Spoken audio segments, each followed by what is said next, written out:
Café com Cavanha e Ecoa PUC Rio trazem o tema Campos Maduros, onshore, offshore, águas rasas, com Anabal Santos, diretor executivo da Abipip, Lideniro Alegre, sócio na Opla, Mauro Destre, sócio na Destre Consultoria. Obrigado por aceitarem gravar o café. Bom dia, Alegre, Anabal, Destre. Bom dia. Bom dia, Cavanha. É um prazer participar desses teus cafés, numa hora dessa, né? 9 horas da manhã, está excelente. É verdade. Bom, campos maduros, campos marginais, revitalização de campos, descomissionamento de ativos no onshore águas rasas. Nesse conjunto de conteúdo, conhecimento, o que existe de direcionamento, o que existe de discussão e caminho para esse tema? Começando com quem? Anabal, deixa eu só, antes de começar o tema, queria contextualizar, já que o tema é campos maduros, marginais, eu queria mostrar o que vem a ser campos maduros e marginais, certo? Então, o campo maduro, a gente caracteriza aquele por idade, não necessariamente ele é econômico ou não econômico, tá certo? Tem campos maduros que são excelentes, campos da Petrobras, da Bacia de Campos, tipo Marlim, Albacora, são campos maduros e são altamente lucrativos, tá certo? Então, maduros não tem nada a ver com economicidade. Em termos de campos marginais, tá certo? Daí vem fortemente ligado à parte econômica, né? E como se caracteriza um campo marginal? Né? Campo maduro basta caracterizar a idade, né? Por exemplo, um campo que já produziu mais do que 70% da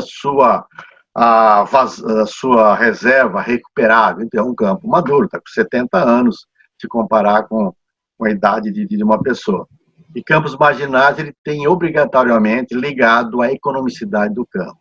Então, certo para caracterizar um campo marginal é fazer uma análise econômica dele, tá certo? Daí depende aí do preço do petróleo, depende da taxa de desconto, depende de tantas coisas. Cada empresa tem a sua maneira de analisar o seu próprio ativo. Então, fica difícil para uma agência reguladora caracterizar, campos tais de tais empresas são considerados marginais economicamente, tá certo? Então, a maneira correta é fazer uma análise econômica. Mas existem outras maneiras. Alguns países que ficaria, por exemplo, difícil para uma agência, nós temos no Brasil em termos de 340, 350 campos de petróleo, tá certo? Considerando desse aí, vamos supor, 200 e tantos campos sejam considerados maduros e desses, sei lá, 200, 100 e poucos tenham sido considerados marginais. Imagina uma agência receber análise econômica de 190 campos, 200 campos, com critérios distintos de parâmetros econômicos e analisar um por um e dar uma categorização para ele, o que é marginal ou não, baseado simplesmente na análise econômica. Então, existem outros critérios de caracterizar um campo marginal. Por exemplo, botar algumas linhas de cortes. Por exemplo, campos que produzem abaixo de tanto, poderiam ser considerados marginais. Campos onde a média dos poços produtores dele são abaixo de tantos barris por dia. Campos que têm um volume de oil in place a tanto. Então, teria, sim, umas linhas de corte para você caracterizar. Tem país, por exemplo, dos Estados Unidos, que ele não trabalha com campo, ele trabalha com poços, que eles chamam de strip wells. Ele diz, poços que produzem abaixo de 10 barris por dia, não interessando se ele é econômico ou não, é considerado marginal e acabou-se, tá certo? Então, uma outra maneira de caracterizar um campo marginal que não seja pelo critério puramente análise econômica é baseado em linha de cortes. Então, esse é um trabalho que nós fizemos lá no IBP, onde nós tivemos a participação do nosso amigo Destre, do nosso amigo Anabal, onde nós definimos critérios de como caracterizar um campo marginal, não só baseado em análise econômica. Então, nós fixamos linhas de cortes de níveis de produção do campo, níveis de produção média da produção por poço dentro de um campo e níveis de volume de oil in place. E com isso a gente caracteriza automaticamente o que é um campo marginal. Então, fazendo esse tipo de linhas de corte, a gente observa que quase 90% dos campos terrestres brasileiros se enquadrariam em campos marginais. E aqueles campos que não cairiam na linha de corte, nós caracterizamos como análise econômica. Então, seria o caso a caso, tá certo? Então, facilita muito para a agência reguladora analisar um conjunto de campos menores no caso a caso. Mas a maioria cairia na linha de corte e seriam classificados automaticamente como campos marginais. Então, essa é a noção do que eu diferenciaria entre o que é um campo maduro e um campo marginal, certo? Então, evidentemente, né, Anabal, ao longo do tempo, com a questão da crise e pós-crise, campos marginais serão ou deixarão de ser? Esse deixarão de ser pode ser por várias razões, né? Inclusive por parar de operar.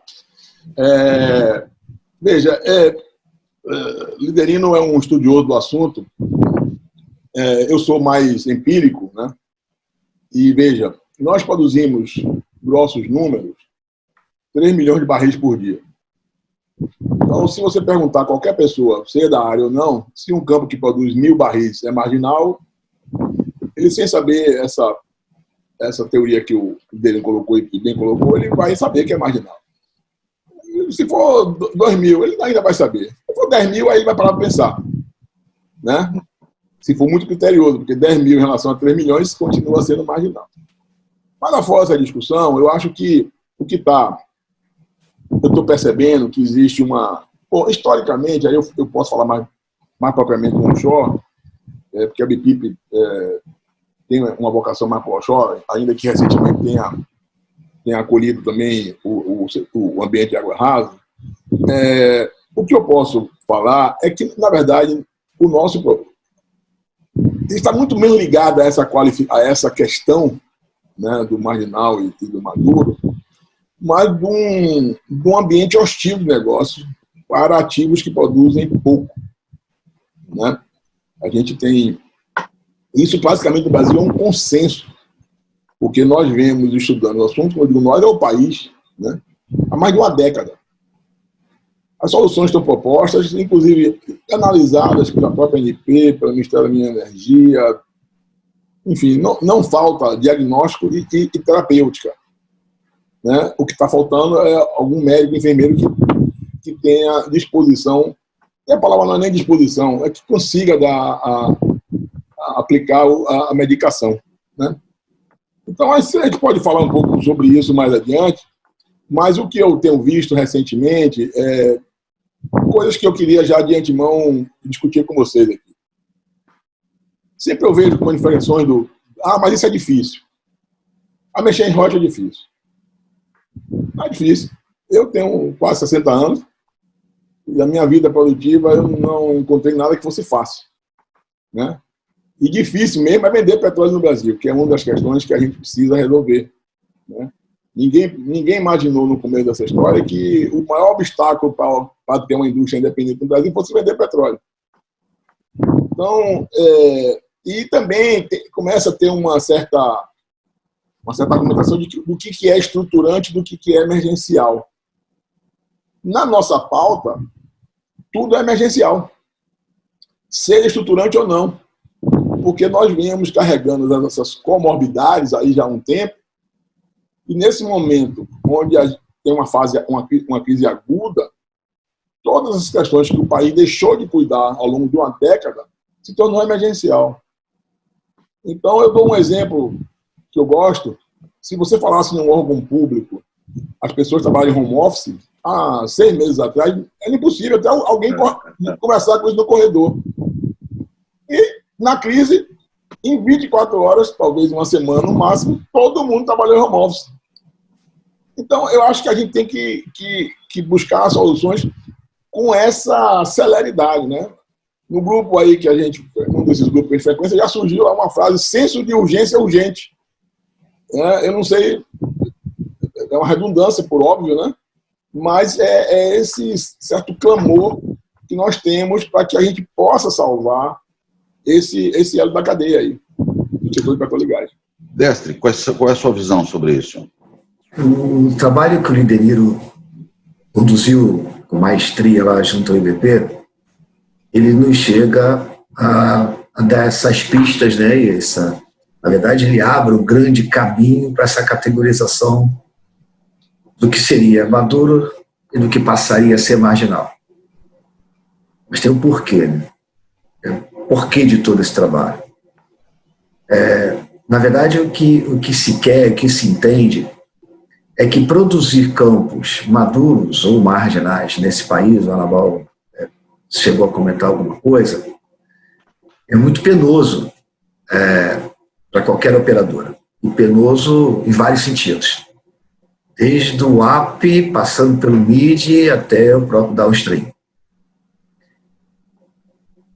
Sem falar hoje em Brent por enquanto, mas os custos chegam no limite da receita, em vários casos. Então, essa categorização maduros, marginais, passa justamente por uma tentativa de, em categorizando-os, nós conseguirmos algumas benesses, não seria o nome, mas nós conseguirmos fazer entender a toda a cadeia de que nós precisamos otimizar participações governamentais, tributos estaduais, custos de logística, e etc., para que nós possamos o que, na verdade? Se a gente for ver a história recente, nós vimos que os campos maduros ficaram sem investimentos da grande major que é a Petrobras. Mas por que ficaram sem investimentos? Porque como os campos vão ficando maduros, eu não vou fazer analogia com medicina, mas eles precisam de cada vez mais cuidados. Mais cuidados são custos. Um workover no poço, uma manutenção de um poço é uma fortuna. Uma manutenção das estruturas de uma plataforma fixa, indo para o mar, para águas rasas, é uma fortuna. O custo operacional anual de um ativo de produção em águas rasas é muito custoso, é muito caro. E aí, o que a gente precisa fazer? A gente precisa encontrar meios para que a gente consiga ter um custo mais otimizado possível. Nesse momento, já entrando talvez no tema que venha mais à frente, onde a ANP está instando a quem parou de fazer investimentos para produzir mais e se manteve ultimamente só fazendo manutenção dos seus ativos, para que esse desinvestimento, quando ele acontecer, as operadoras independentes que estão chegando e que vão ser o futuro para campos maduros e marginais, como já está acontecendo no onshore e até mesmo em água rasa na bacia do campo, elas se sintam motivadas. Quem já está a ficar, porque está difícil quem já está a ficar. E quem não está, vir. Nós temos hoje aí teasers, bids que não estão indo à frente. Então, toda essa discussão é como fazer para nós atrairmos aqueles que, na verdade, têm uma estrutura diferenciada daquela que hoje está operando, primeiro a ficar, quem já comprou, e quem não comprou, a vir. E continuar, então, menos, ok, será menos? Será numa nova estrutura? É o novo normal, como está se dizendo hoje, inclusive, na saúde, em todos os campos. O novo normal será uma estrutura de custos mais enxuta.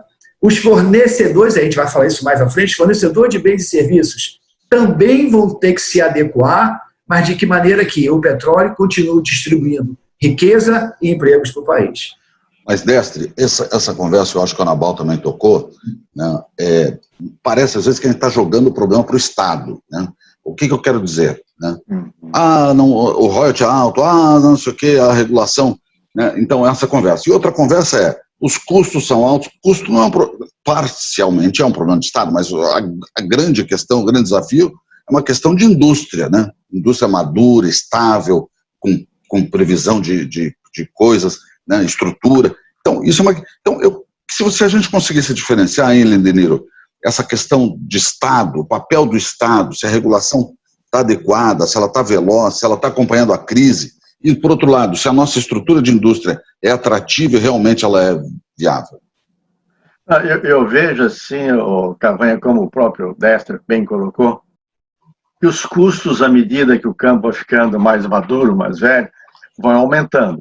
Se nós olharmos os custos dos campos brasileiros, a maioria Destre me corrija se eu estou errado, os custos estão em torno aí de $20 por barril, só o custo operacional, tá certo? E tem distinção, tem campos que tem maior, tem campos que tem menores, mas o custo operacional é alto, tá certo? E se você botar em cima desse custo o custo da tributação, que eu digo tributação, divide em dois, em participações governamentais e tributos propriamente ditos, tá certo? Ele montaria aí mais talvez $20 em cima disso. Então, uma empresa que está operando um campo, ela está gastando $40, eu diria, mais ou menos, por barril em termos de custo. Então, o que ele pode fazer? Como eu falei antes, e tudo é questão de economia. Eu só faço uma coisa para mim se ele é econômico. E pela lei da brasileira de produzir petróleo, nenhuma empresa é obrigada a produzir um campo que seja antieconômico. Ele pode parar o campo em qualquer lugar, em qualquer época da vida do campo, tá certo? Mas quando tem custos operacionais, mais participações governamentais e tributos em torno de $40 por barril, quando o preço do petróleo chega em torno de 40, aquele campo automaticamente ele é antieconômico. Ele não é viável mais. Então, como é que as empresas podem atuar? Primeiro, como diz o Destre, reduzir o custo operacional. Esse primeiro, $20 por barril, elas vivem fazendo isso. Inclusive, quando o Anabal falou que a partir de hoje nós vamos ter muito mais home office, eu participei de uma reunião ontem e a pessoa disse, os custos operacionais das empresas talvez até diminuam, porque vão ter menos empregados e vão ter muito mais home office, muito mais trabalhos otimizados. Então, o custo operacional tende a diminuir. Mas chega um certo instante que o custo de participações governamentais, tá certo? E de tributos, eles não conseguem mais diminuir. Porque o outro lado também precisa da arrecadação. Ele não pode diminuir muito também. O que é despesas para nós de tributos e participações governamentais é receita para o Estado. Então, nós temos que chegar num equilíbrio entre o custo operacional, que é intrínseco da indústria, como você falou, e o custo de tributação e participações governamentais, que eu diria, é intrínseco de governo. Se conseguir fazer o balanço desses dois e tornar um campo economicamente produtivo, ele continua produtivo, eu ganho dinheiro como produtor e o governo ganha dinheiro como arrecadador. Agora, se esse equilíbrio não acontecer, eu vou parar meu campo produtor, eu não vou ganhar dinheiro e nem o governo vai arrecadar em termos de tributos e participações governamentais. Então, não é só culpa do governo e não é culpa da empresa, é o equilíbrio entre os dois. E aí, Anabal, entra o REAT? Eu queria só dar um passinho atrás para a gente ver de que indústria nós estamos falando, né? Veja, nós estamos numa transição, né? Então, por isso, no mundo inteiro, essa transição, normalmente, para ela ser bem feita, ela precisa de alguns ajustes, e na maioria das vezes, só num país como o Brasil, que existe uma interferência muito grande do governo na atividade econômica, por várias razões que não cabe discutir aqui, mas, então, que indústria que nós temos hoje? No onshore, por exemplo, nós temos 33 concessionários, dos quais 27 têm produção, e desses 27, 17 produzem menos de 100 barris. 100 barris por dia. Então, veja, uma das fontes, uma das origens do custo elevado de produção no onshore, pelo menos, é essa pequena massa crítica para diluir qualquer custo. Então, se você botar um operador para tomar conta deste campo que produz 100 barris, ele vai dividir por 100 barris e esse custo vai ser caro de qualquer jeito. Então, não tem muito o que fazer do lado do custo total do OPEX, porque a base de produção é muito baixa, né? Então, o que é que nós tínhamos de expectativa? Essas empresas entraram para posicionar, porque ninguém vem ao mundo para produzir 100 barris por dia, por menor que seja. Elas entraram para se posicionar e para fazer parte de um jogo que tinha todos os indicativos que iria crescer, como, aliás, cresceu um pouco, né? Nós saímos de 3 mil e poucos barris por dia a produção independente para 12 mil. Então, cresceu. Nós estávamos criando essa massa crítica. Mas, por outro lado, e o número que o Alegre falou, como quase tudo que ele diz, né, Quase tudo não. O que eu conheço é tudo que ele diz, tem muita consistência. O número que a gente trabalha aqui é em torno de 20, 30 dólares, por causa dessa... Primeiro, nós temos uma dispersão muito grande, são poucos, é uma amostra pequena, e tem uma dispersão muito grande de perfil de atividade. Tem poços que produzem muito pouco, requerem injeção, enfim. Então, é uma ainda típica, uma indústria surgente, em emergência, saindo da casca do ovo. Mas, por outro lado, o Estado, é por isso que nós falamos tanto no Estado, porque essa intervenção do Estado, e às vezes a omissão do Estado, ela dificulta ainda mais esse cenário. E quais são elas? Né?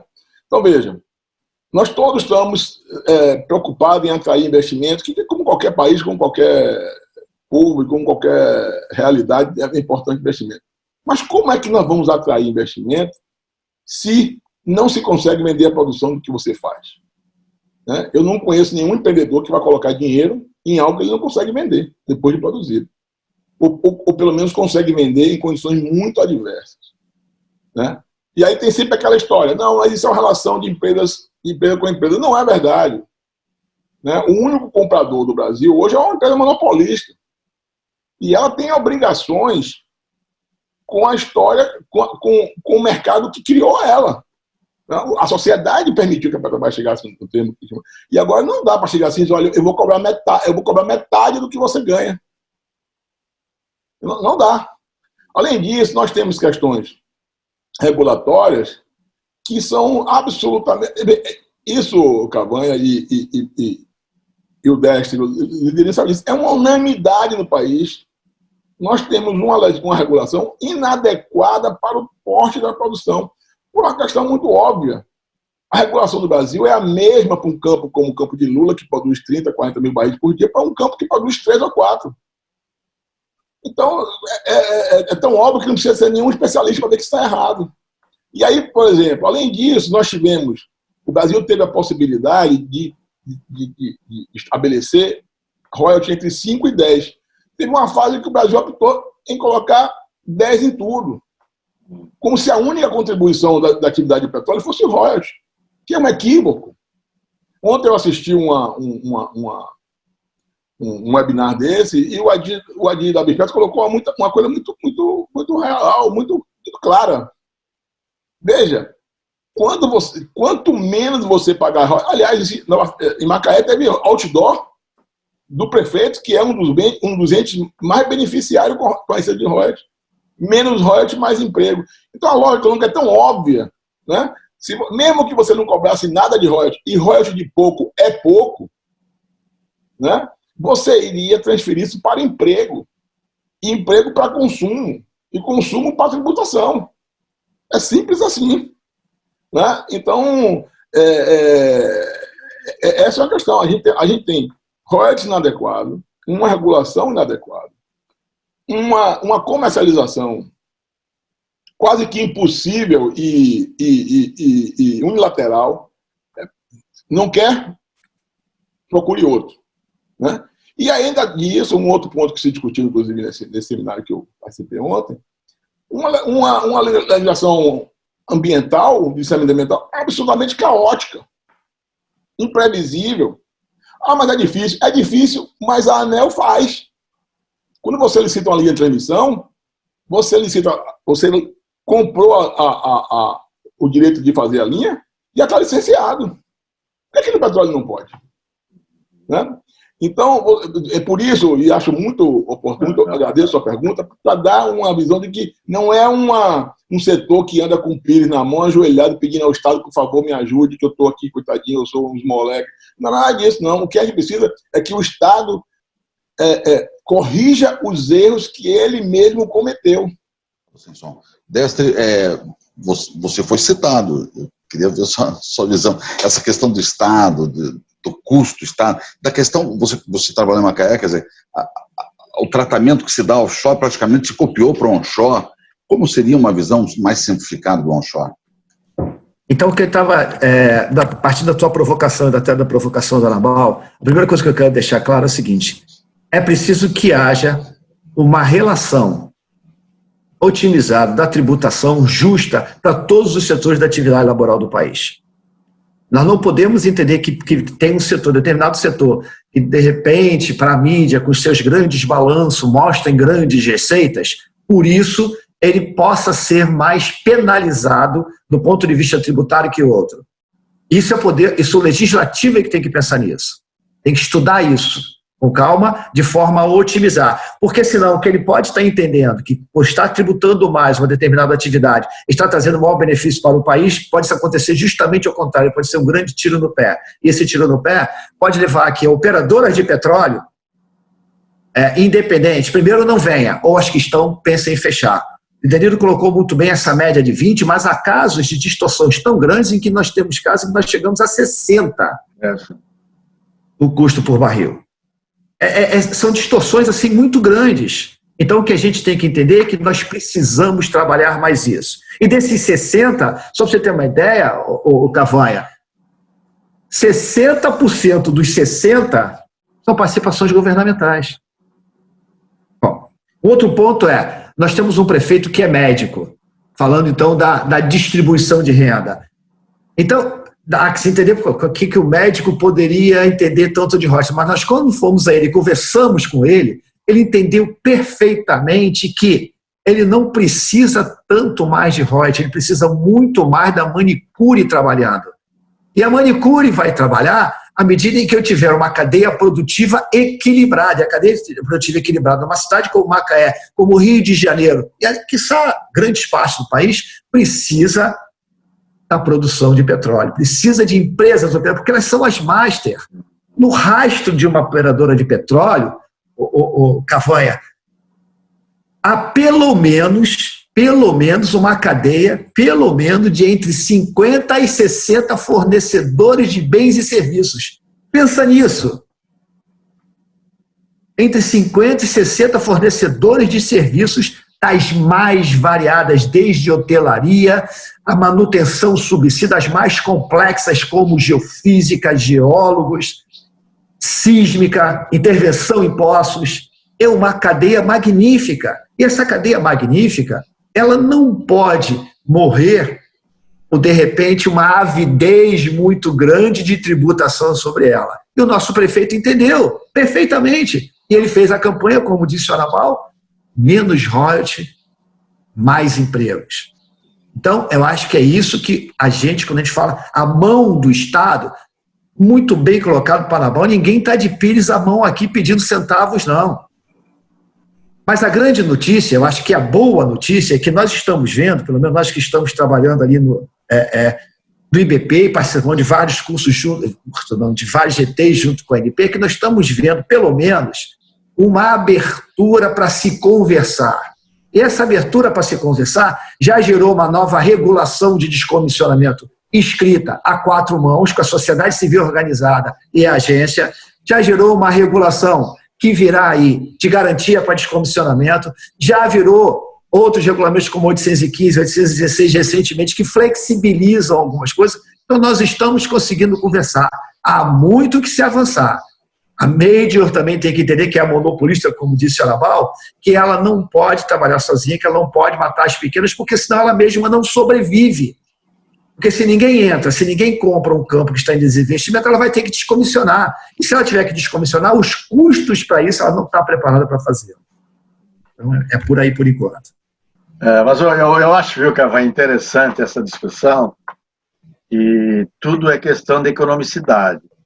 Mas o ambiente que você trabalha para você ser econômico depende de regulações, de entendimento do governo, como é que é a cadeia produtiva, não só daquela indústria que está funcionando, ele tem que ter um contexto maior e montar um ambiente que propicie a economicidade não só do petróleo, mas um ambiente a economicidade de qualquer indústria.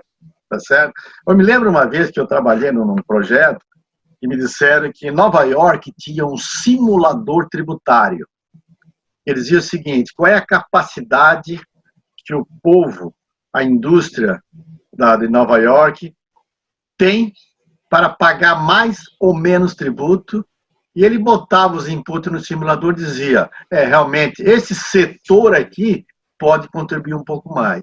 esse setor eu tenho que relaxar um pouco mais.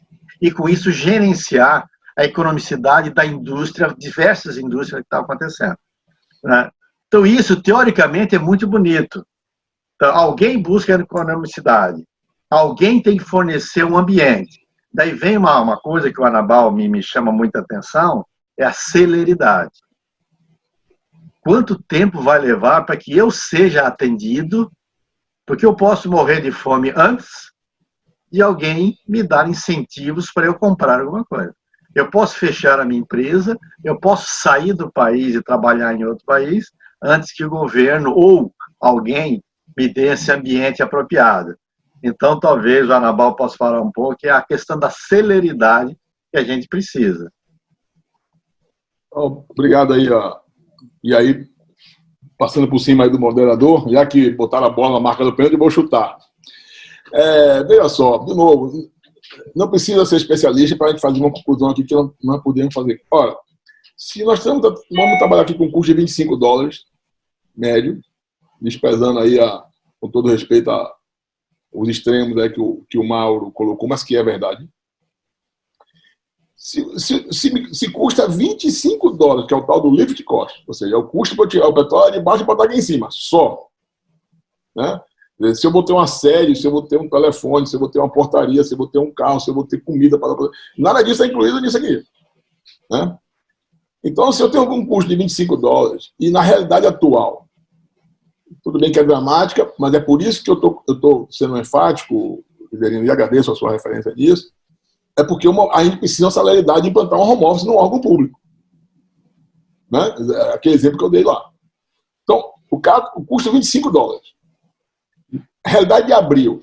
Né? Nós estamos um pouco mais aliviados, que o Brent está chegando a 30. Mas chegando a 30 aonde? Em que plataforma? As plataformas abertas, gratuitas. Né? Blueberry e Companhia Limitada.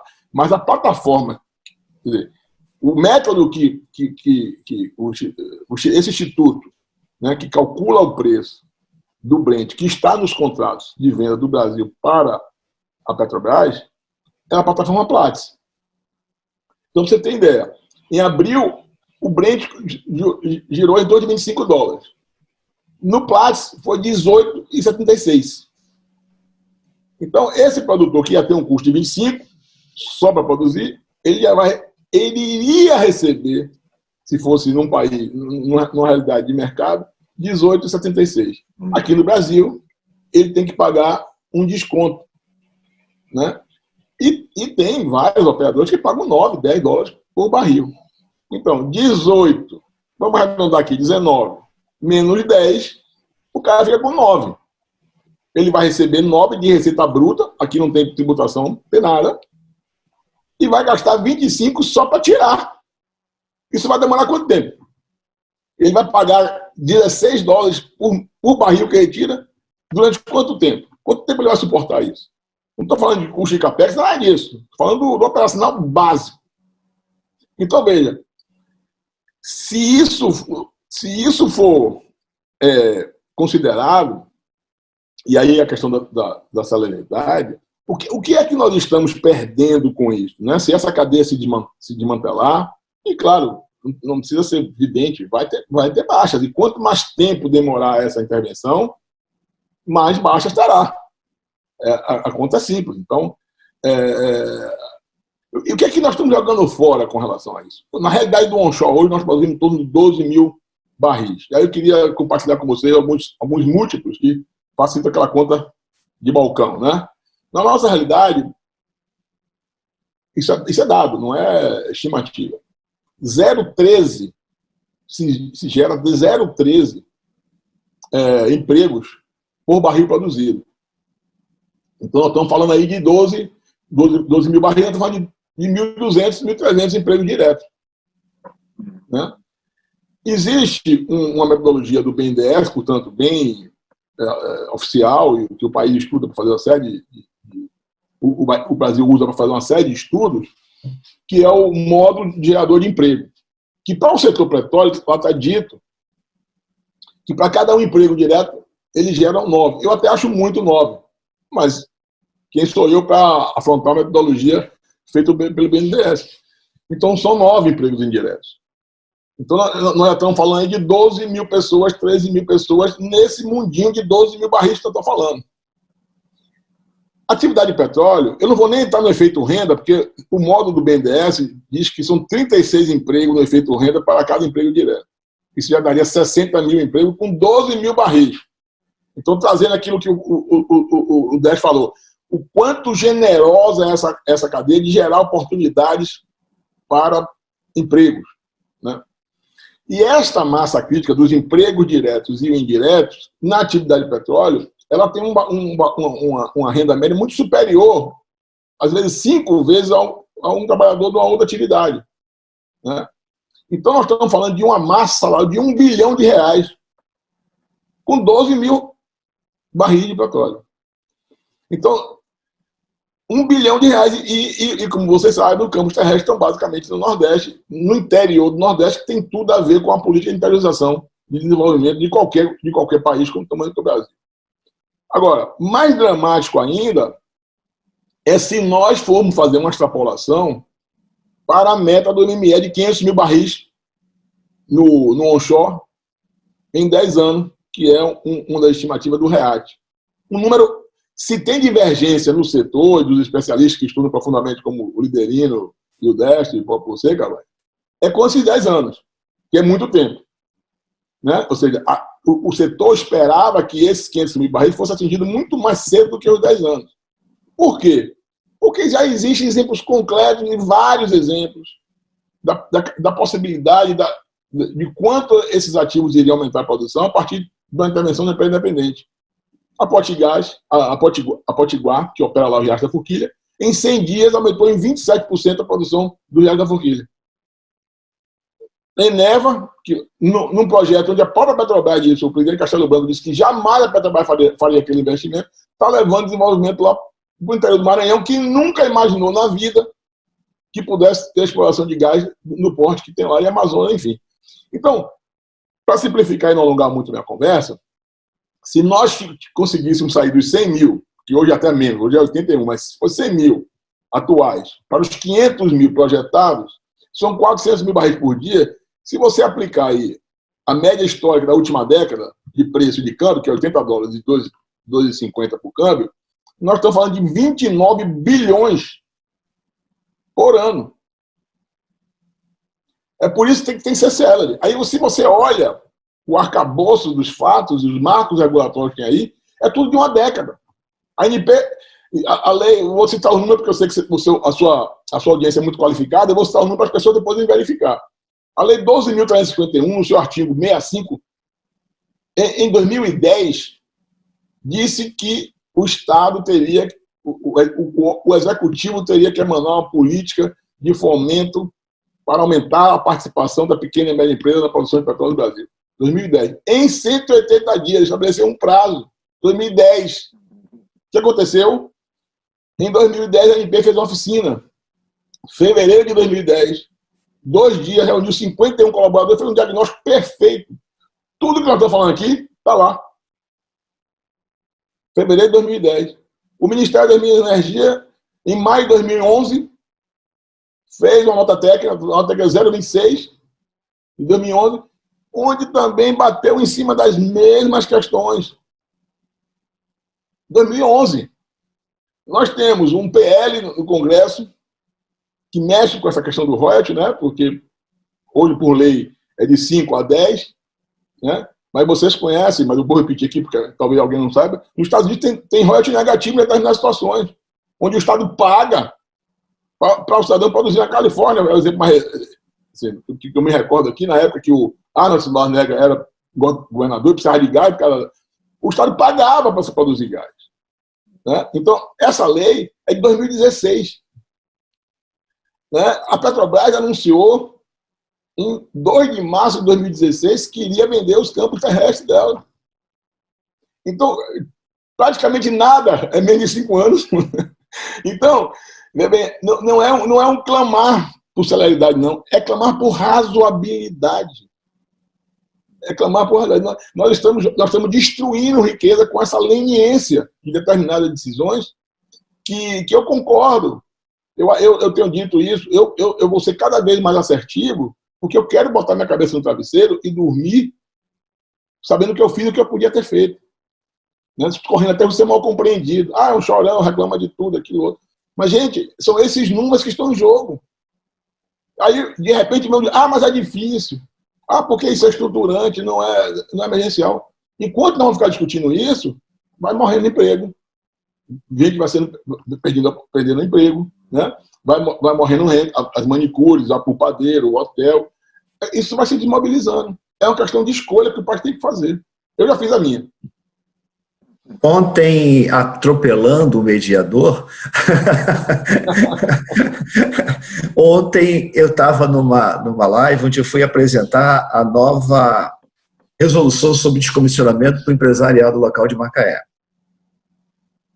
Muito bonito, mas eu sabia que a pergunta viria. Tá, quanto?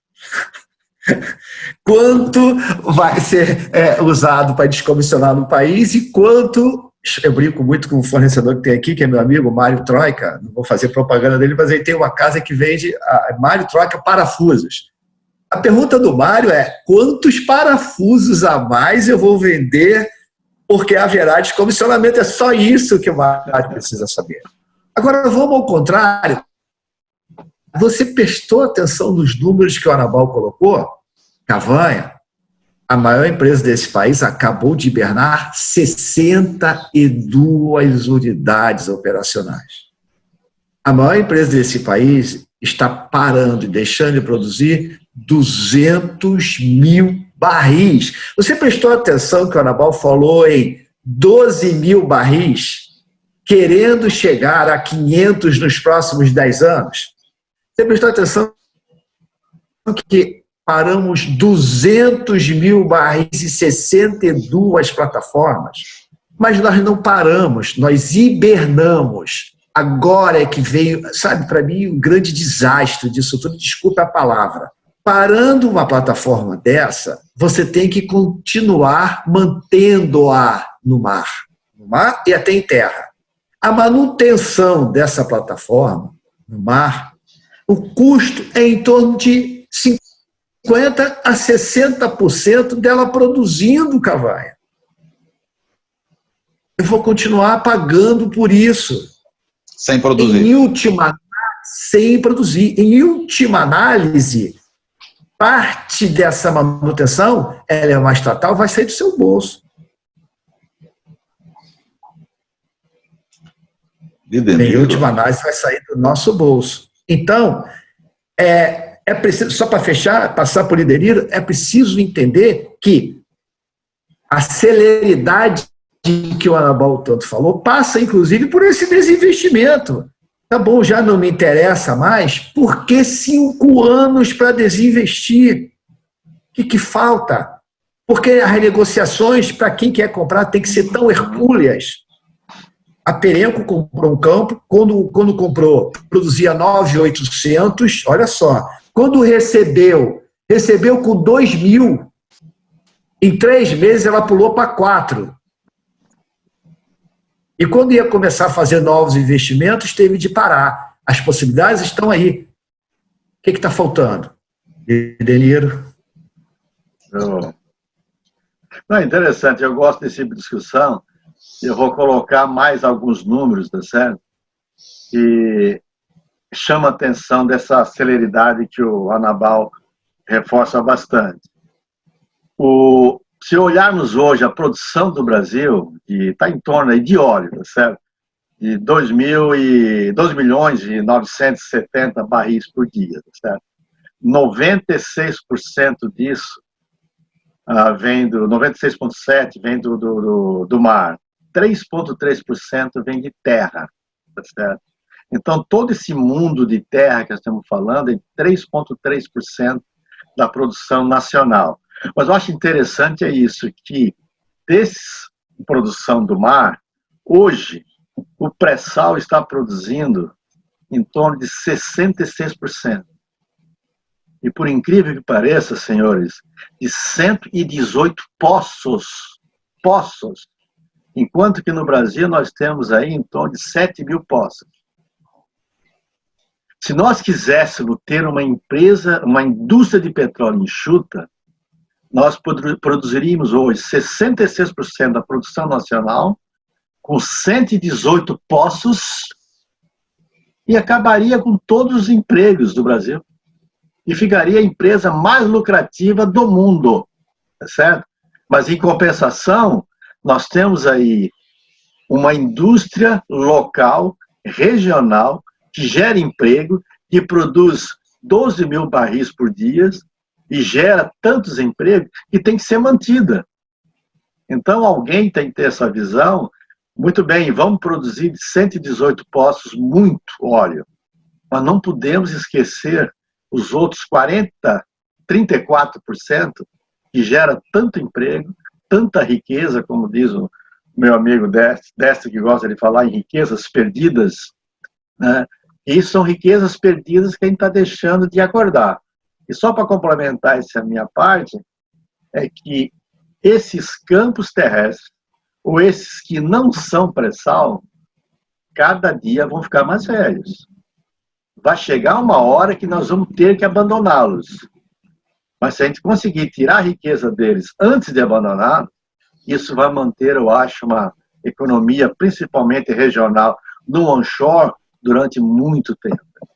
O diagnóstico está espetacular, né? Aliás, somos o país do diagnóstico, né? Dos diagnósticos. A gente faz mais diagnóstico do que sabe todos os problemas das favelas, mas não consegue resolvê-los, né? Então, eu queria propor para nós fazermos um fechamento sobre esse tema, porque ele é tão quente, né? E a gente propor um segundo café lá na frente para tratar de outros temas que ainda são muito relevantes. Vamos começar com a Anabal, Deste, e depois fechar com a Alegre? Obrigado, Cabanha. Realmente isso é meio apaixonante, né? É meio que a história de um músico. O cara passa o dia todo no estúdio gravando uma música, chega em casa estressado, cansado, toma um banho, come alguma coisa e pega o violão para relaxar. É um pouco da nossa realidade aqui. Mas você colocou bem, nós somos um país de diagnóstico e me lembrou aquela história do médico que dizia sempre assim, ó, paciente meu só morre do meu diagnóstico. Entendeu? Não é um... Então, é mais ou menos isso. Mas veja só, eu acho que o IAI é o seguinte, ele não é muito... Não, se houver sensibilidade, eu acho que já existe no país quase uma unanimidade com relação a isso. Mas o que precisa no Brasil agora é uma liderança pela bandeira. Né? Nós temos uma interdependência complexa de competência de diversos níveis decisórios. Então, se não tiver uma liderança que saiba organizar isso e encaminhar, e veja, nós temos, no caso do REAT, nós temos lá uma política de Estado emanada pelo Conselho Nacional de Política Energética, que tem 12 ou 13 ministros de Estado. Então, se essa instância não conseguir harmonizar e encaminhar qualquer divergência que haja numa competência ou outra lá, a gente não vai fazer nada nunca. Né? Então, eu sou aquelas pessoas que sou otimista, porque eu tenho 15 anos falando a mesma coisa, né? Então precisa ter otimismo para poder repetir isso durante tantos anos. Então, eu acho que em algum momento o REAT é um bom canal. O REAT tem força de programa de Estado, de governo, para encaminhar isso, está tudo lá. Como você colocou, esse tudo que a gente falou aqui está tudo lá. Né? A gente precisa tomar uma decisão de fazer e buscar os meios nesse nível de atuação que o Conselho tem. Por outro lado, eu acho que a Petrobras também ela tem que entender que ela é parte da solução e não é o problema. Eu acho que ela tá, por alguma razão que eu exatamente não sei, ela prefere ficar na posição de problema do que ser parte da solução. Essa questão que rapidamente o Décio colocou do desinvestimento é uma situação como essa. Então, nós estamos aqui desde 2016 tentando vender os campos, que todo mundo sabe que a alternativa da Petrobras é ou ela vende, ou ela vai ter custo para manter, ou custo para abandonar. A equação é tão simples quanto essa. E o processo não sai. E para tristeza, né, eu acho que isso é uma coisa ruim para o setor, a ANP adiou pela 5ª ou 6ª vez, deu mais prazo para ela desinvestir. Né?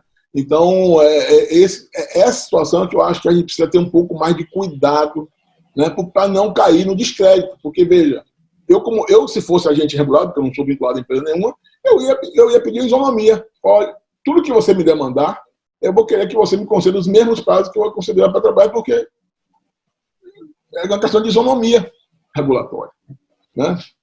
Eu espero que isso tenha alguma relevância, que tenha alguma contrapartida com relação a esse adiamento, que, ao meu ver, é um caminho ruim, porque se não fosse adiado, iria para a oferta permanente.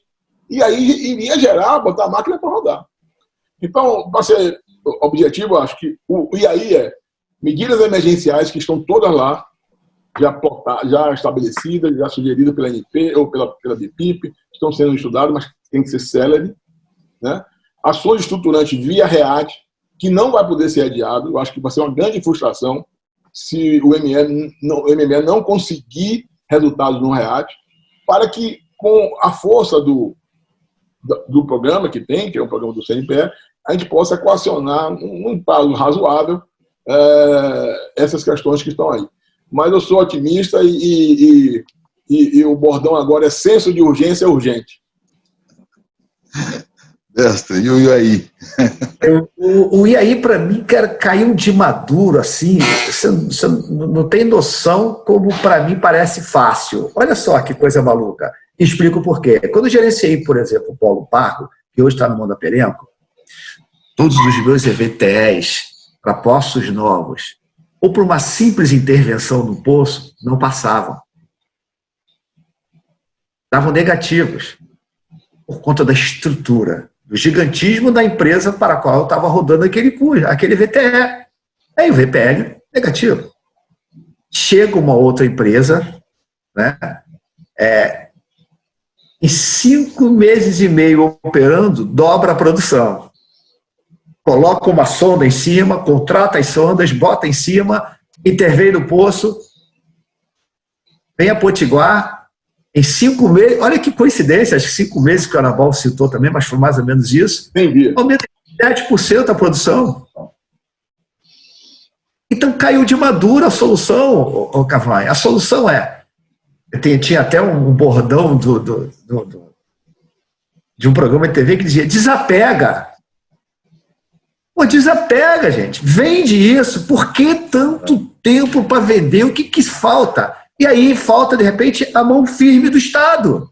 A liderança. Meu Deus do céu, você está hibernando o Polo Garopa. Você está hibernando monstros. A gente chama de monstro, como a plataforma de Garopa, como a plataforma central, como as Namoradas, como as Sherds, como a própria P9. Então, desapega. Negocia isso. Deixa aqueles independentes, que não são melhores que você, não. Você só tem custos e vai cuidar, de repente, dos 118 postos, como disse o Lideniro. Mas desapega. Vamos vender isso. Vamos deixar as independentes trabalharem, mas trabalharem em um ambiente que elas também se sintam motivadas, como tudo aquilo que a gente conversou para trás, não vamos repetir. Bom dia a todos e obrigado pela oportunidade. Lideniro, com a maestria do seu nível, deixo para você a finalização. Eu vejo assim, Cavanha, volto a falar que ninguém trabalha de graça e todo mundo quer economicidade.